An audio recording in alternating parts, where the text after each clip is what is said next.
Hi, everybody. Welcome back.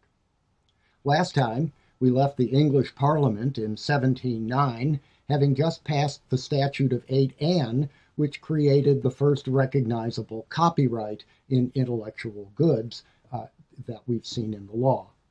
And let me review what that copyright is. It is an exclusive right to copy an intellectual good, but only for a limited period. In the original legislation, I believe it was 28 years, after which the copyright reverts back to the public, so that anyone may use the intellectual good, just like Mr. Maestro claimed the right to use King's speech because it was in the public domain.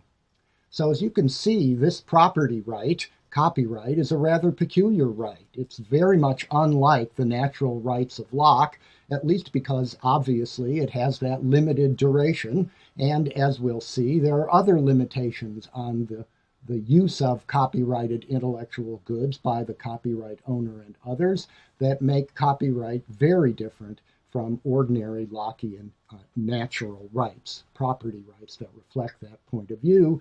And copyright is something Bentham would have recognized and something that he would have applauded had he been alive earlier at the time. You'll recall what Bentham's idea of legislation was, that legislation had a point, and that the point of legislation was to maximize the sum of individual utilities, and that the state's responsibility was to articulate and assign property rights with that end in mind.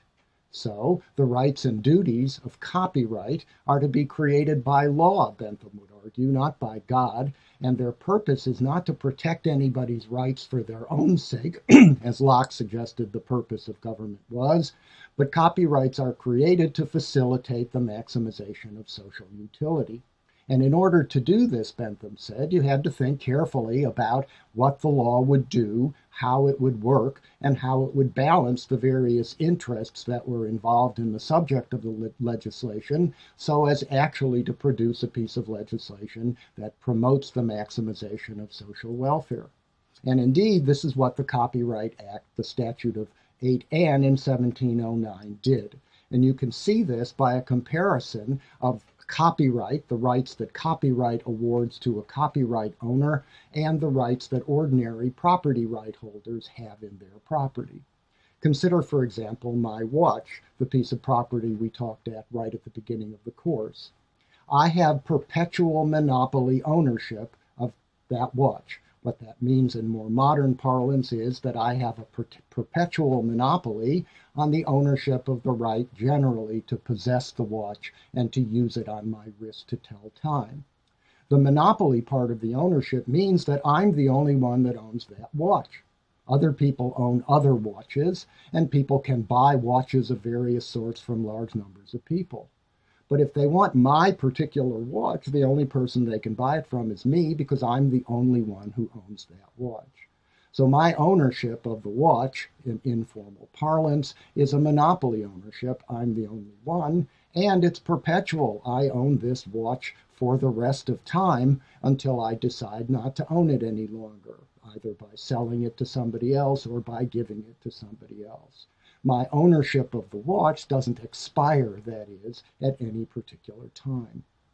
Monopoly ownership of copyright, however, is, by the terms of the Statute of 8 Anne itself, limited in duration to some number of years, which means that the property owner, the copyright owner, has exclusive rights to use the intellectual good, but that those rights expire at some moment later in time, and that once they expire, they don't pass into the hands of any other private person, they pass into the hands of the public, so that no one can keep anyone else any longer from using that intellectual good for their own purposes. Similarly, my property right to ownership of my watch is exclusive. Again, I'm the only one who owns the watch, except for the other folks who own property rights that delimit what I can do with it. But in fact, the property rights that I do own in the watch are exclusive to me. I don't have to share those property rights at any moment with anybody unless I want to do so. Once again, compare that with the monopoly ownership granted by copyrights. As we'll see, Monopoly ownership of intellectual goods, as granted by copyrights, is not exclusive. It doesn't mean that the owner of the copyright can exclude any other person from copying and using the good for their own purposes. We'll talk later about fair use, a very important topic in the subject of intellectual property. So the question is, why the difference between ordinary property rights on the one hand and copyrights on the other? From the start, the people who invented the notion of copyright and passed it into law saw copyright as responding to a different set of social objectives than those to which ordinary property rights were addressed. That is, that the problem of organizing exchange in intellectual goods was in fact a sui generis problem, that it had such important consequences given the nature of the free flow of information and the importance of information to any free or democratic society. Intellectual goods were seen to be a special kind of good, and so the people who organized copyright law tried to make the property rights that were associated with intellectual goods responsive to the particular social objectives that they saw characterizing the law of intellectual property.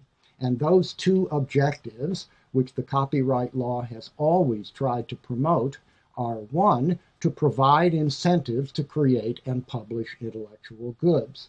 And of course, this means to allow the owners of intellectual goods, the copyright holders, to maintain some exclusivity in their ownership so that free riders, using whatever technology might be available to them, are not able to reach into the channel of exchange, extract the intellectual good without paying the copyright owner, and then secondarily publish the intellectual good itself. In order to do this, the property right has to be made exclusive so that it will provide the incentive for people to make the investment that's required to produce and publish intellectual goods.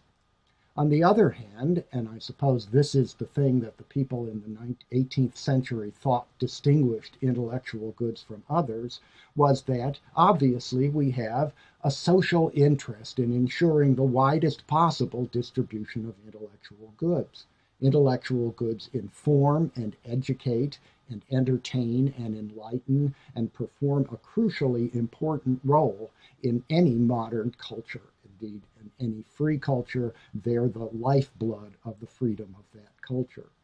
And therefore, it's important, obviously, to ensure the widest possible distribution of intellectual goods and not allow the ownership of those intellectual goods by property right holders to, in fact, inhibit or to inhibit more than is absolutely necessary the wide distribution of intellectual goods to the public. Copyright law, as it has evolved since 1709, has always assumed that these two objectives, providing incentives to create intellectual goods and ensuring the broadest distribution of them, are in tension with one another, and in some sense they obviously are. But the copyright law has been structured under the assumption that this tension does not exist in ordinary property rights, and that this difference is what justifies the differences in the two kinds of law. But the tension exists with every ordinary property right, as you can see by simply considering the right to something which is not intellectual property, but ordinary property, like a property right to wheat in the field. Here, the good in question is food.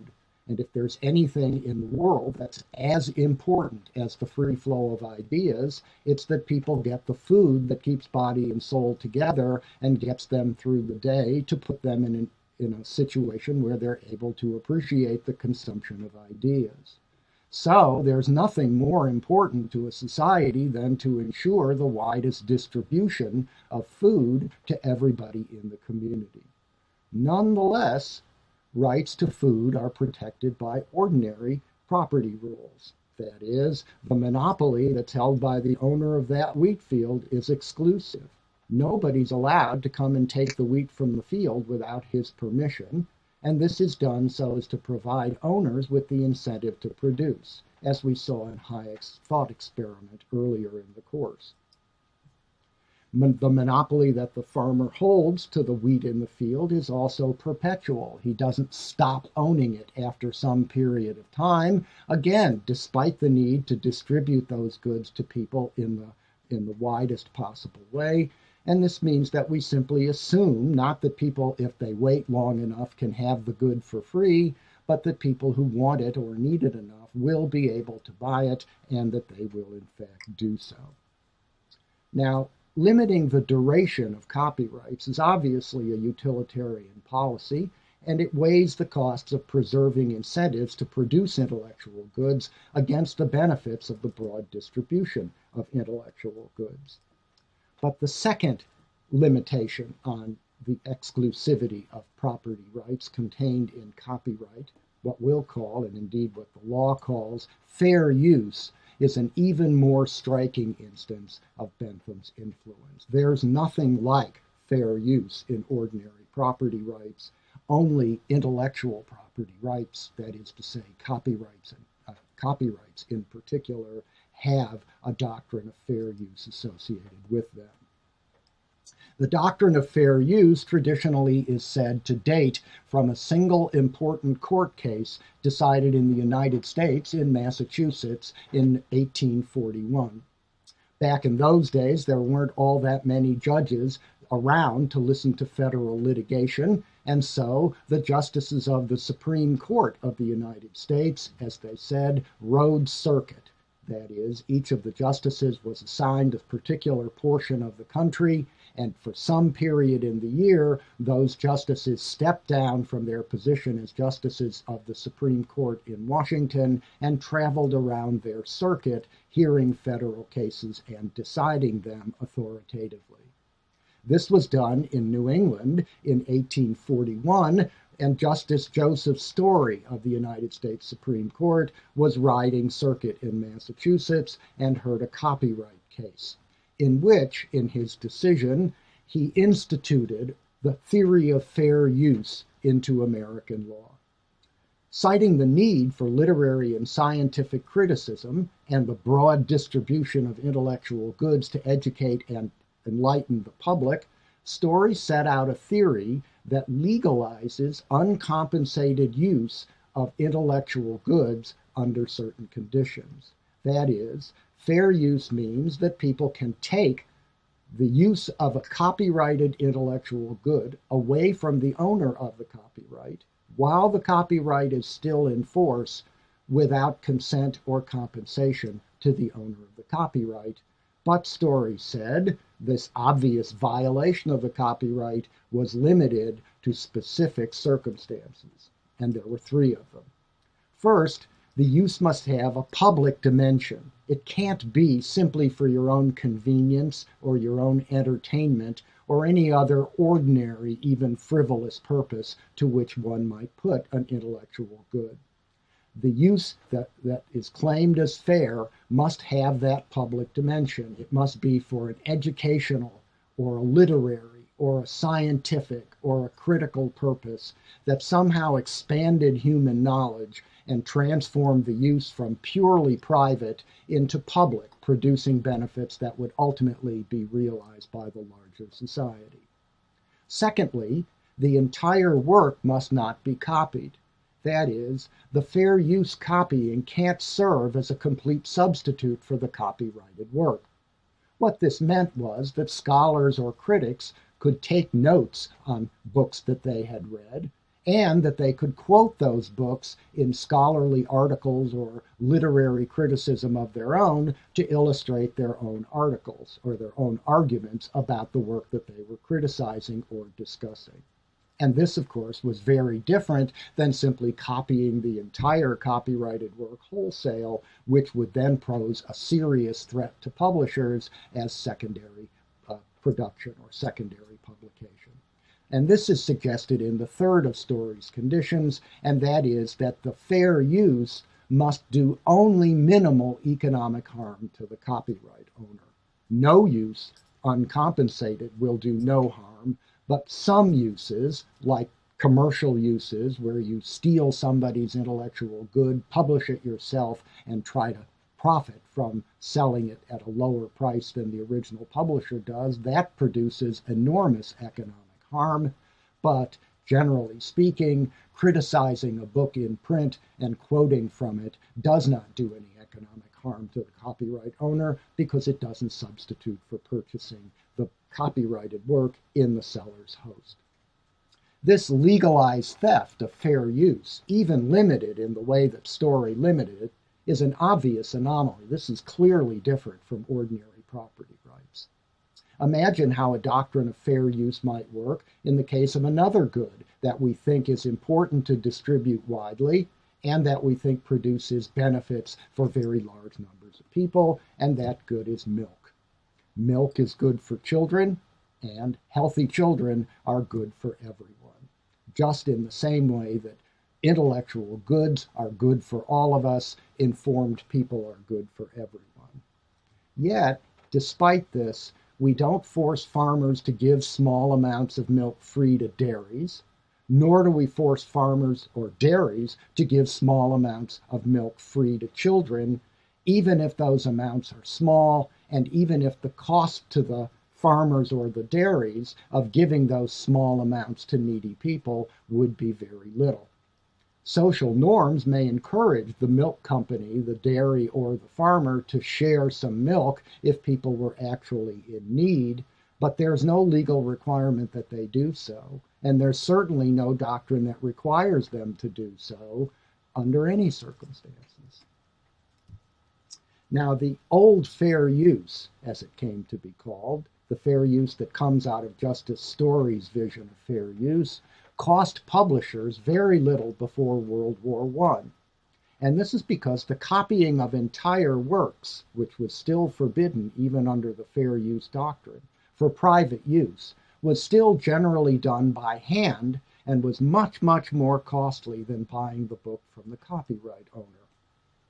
But then, around 1910, a new breaching technology appeared, handheld cameras, which were not like the small cameras that we're accustomed to now, but cameras that didn't necessarily have to be set up on a huge tripod and could in fact be used in a library to photograph documents page by page. When this new breaching technology appeared, it threatened publishers with unprecedented free riding. It's obviously much easier to take a picture of a page out of a book than to write out that page by hand, and now handheld cameras threaten to make it cheap enough to take a photograph of that page that it was worthwhile to photograph an entire work and not have to buy the work from the publisher. And the problems, the threat that this posed to publishing, led in 1935 to the Gentleman's Agreement of that year, which was an informal agreement between a group of professional librarians representing readership and scholarship, and a group of publishers led by William W. Norton, whose name is now enshrined in the famous W. W. Norton Publishing Company. And in this informal pact, the librarians and the publishers agreed on guidelines for acceptable, uncompensated copying of entire works. And that agreement stipulated that single copies of entire works that were for educational, scholarly, scientific, or literary critical purposes would in fact be tolerated, even though they were in violation of the copyrights, because they were copies, and even though they didn't fall under the traditional categories of fair use, primarily because the entire work was being copied. The publishers agreed to this because even these photocopies made with those big handheld cameras were still expensive, they were still hard to produce, and there was not much of a danger that large numbers of people would photograph entire works rather than simply going down to the bookstore and purchasing that book for themselves. Moreover, the agreement made a virtue out of a necessity. After all, even if it were cheaper for some people to photograph a book than to buy it, to find out who that person was and then to take legal action against them, to punish them for what they had done so that they would pay compensation and perhaps deter others from doing so, that would be very, very complicated, especially for a publisher who's not, in fact, in the business of policing. They're in the business of publishing.